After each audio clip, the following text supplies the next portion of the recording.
بسم اللہ الرحمن الرحیم۔ سحری کے حوالے سے دو حدیثیں آقا دو جہاں حضرت محمد مصطفیٰ صلی اللہ علیہ وسلم کی میرے سامنے ہے۔ ایک حضرت انس رضی اللہ تعالی عنہ سے ہے اور دوسری حضرت ابو سعید خدری رضی اللہ عنہ سے ہے، اور پہلی حدیث جو ہے وہ صحیح بخاری اور مسلم کی ہے اور دوسری حدیث جو ہے وہ مسند احمد کی ہے۔ سحری کے بہت بڑے بڑے بینیفٹ ہیں، بہت بڑے بڑے فائدے ہیں جو صبح کے وقت ہم کھانا کھاتے ہیں، اور اس کھانے میں ہمیں کیا کھانا چاہیے اور کس طرح کا ہمارا کھانا ہونا چاہیے صبح سحری کے وقت، جس کو ہم اپنے الفاظ میں بھی سحری کہتے ہیں، اور آپ صلی اللہ علیہ وسلم کی حدیث میں بھی الفاظ سحری کے ہی ہیں۔ بہرحال اس کے بینیفٹ بہت زیادہ ہے۔ پہلے اس کے فائدے لے لیتے ہیں، بینیفٹ دیکھ لیتے ہیں، اور اس کے بعد پھر ہم آئیں گے کہ اللہ تعالیٰ نے ہمیں جو یہ نعمتیں دی ہیں اس میں ہمیں کیا چیز استعمال کرنی چاہیے۔ آپ صلی اللہ علیہ وسلم نے فرمایا تسحروا فإن فی السحور برکۃ۔ آپ صلی اللہ علیہ وسلم فرما رہے ہیں کہ سحری کیا کرو، سحری کھایا کرو۔ اللہ تعالیٰ نے سحری کے اندر کیا رکھی ہے بھائی؟ برکت رکھی ہے، برکت ہے، سحری کے اندر برکت ہے۔ یہاں پر برکت سے کیا مراد ہے؟ برکت سے دو چیزیں یہاں پر مراد ہو سکتی ہیں، ایک تو ہماری جسمانی لحاظ سے ہے اور ایک ہمارے جو ہے وہ روحانی لحاظ سے ہے۔ جسمانی لحاظ سے برکت، ہمارا جسم توانا ہوگا، ہمارے جسم کے اندر جتنی غلاظتیں ہیں وہ ختم ہوگی۔ اس سحری کرنے کی وجہ سے ہمارا جسم جو ہے وہ پھلے گا، پھولے گا، اور اس کے اندر جتنی بھی بیماریاں ہیں وہ ساری کے ساری بیماریاں ختم ہوں گی۔ اس کا مطلب سحری کے اندر برکت ہے کا مطلب یہی ہے کہ اللہ تعالیٰ نے اس کے اندر برکت رکھی ہے۔ تم سحری کرو گے، اللہ تعالیٰ تمہارے جسم کو بھی ساری غلاظتوں سے، بیماریوں سے پاکیزہ کریں گے، اور اس کے ساتھ ساتھ جو دوسری برکت ہے وہ روح کی ہے کہ اللہ تعالیٰ جسم پاکیزہ ہو گیا، روح بھی پاکیزہ ہو جائے گی۔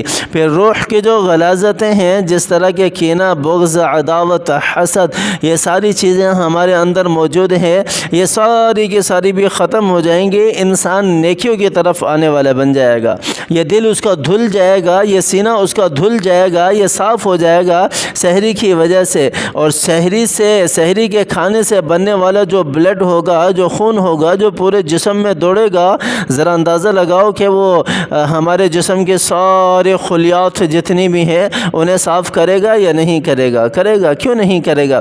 جب آقا دو جہاں نے فرما دیا کہ اس کے اندر برکت ہے، اللہ تعالیٰ نے برکت رکھی ہے، تو پھر ہمارا جسم بھی پاکیزہ ہو جائے گا اور ہماری روح بھی پاکیزہ ہو جائے گی۔ اس لیے روزے داروں کے لیے یہ بہترین سب سے بڑی فضیلت میں سمجھتا ہوں کہ روزے داروں کے لیے دنیا کی یہی ہے، دنیاوی اعتبار سے فائدہ یہی ہے۔ اور دوسری حدیث ہے حضرت ابو سعید خدری رضی اللہ تعالیٰ عنہ کی، جس میں وہ فرماتے ہیں کہ جو بھی سحری کرتا ہے السحور برکۃ فلا تدعوه، اس کو چھوڑو نہیں، ولو ان یجرع احدکم جرعۃ من ماء، اگرچہ وہ پانی کے گھونٹ سے ہی کیوں نہ کر لے، کیوں نہ کرنی پڑے، یعنی کہ آنکھ دیر سے کھلی ہے یا کھانے کے لیے یہ میسر نہیں ہے، غربا بھی ہیں، امیر ہیں، رات کو دیر سے سوئے تھے، آنکھ دیر سے کھلی ہے، غریب ہیں، کھانے کے لیے کچھ نہیں ہے، تو دونوں صورتوں کے اندر ہے، اگرچہ وہ پانی کے گھونٹ سے ہی سحری کیوں نہ کر لی جائے، اس کا سب سے بڑا فائدہ کیا ہے؟ فإن اللہ وملائکتہ یصلون علی المتسحرین۔ حضرت ابو سعید خدری رضی اللہ تعالیٰ عنہ فرماتے ہیں کہ آپ صلی اللہ علیہ وسلم نے فرمایا کہ اللہ اور اس کے فرشتے سحری کرنے والے پر رحمتیں نازل فرماتے ہیں، رحمتیں نازل فرماتے ہیں۔ اللہ تعالیٰ خود رحمت نازل فرماتا ہے، اللہ تعالیٰ کے فرشتے رحمت نازل فرماتے ہیں کیسے بندے کے اوپر؟ جو سحری کرنے والا ہے، جو سحری کھانے والا ہے، جو کھانا کھانے والا ہے۔ کھانا کھانے سے بھی دیکھو میرے رب کی رحمتیں برستی ہیں۔ اب کھانے کے اندر کیا ہونا چاہیے؟ مسالے والی چیزیں نہ ہوں، مسالے والی چیزیں نہ ہوں، سنت کے مطابق بیٹھ کر سحری کریں، سنت کے مطابق کھائیں، اور زیادہ کیونکہ ہمارا جسم جو ہے وہ بالکل پہلے ہی کمزور ہے اتنا زیادہ، اور ان مسالوں کو اگر ہم کھائیں گے، نارمل سادہ کھانا ہونا چاہیے، جیسے آقا دو جہاں حضرت محمد مصطفیٰ صلی اللہ علیہ وسلم تناول فرمایا کرتے تھے، اس طرح کا کھانا ہونا چاہیے تاکہ ہمارے جسم کو بھی فائدہ ہو، ہماری روح روح کو بھی فائدہ ہو۔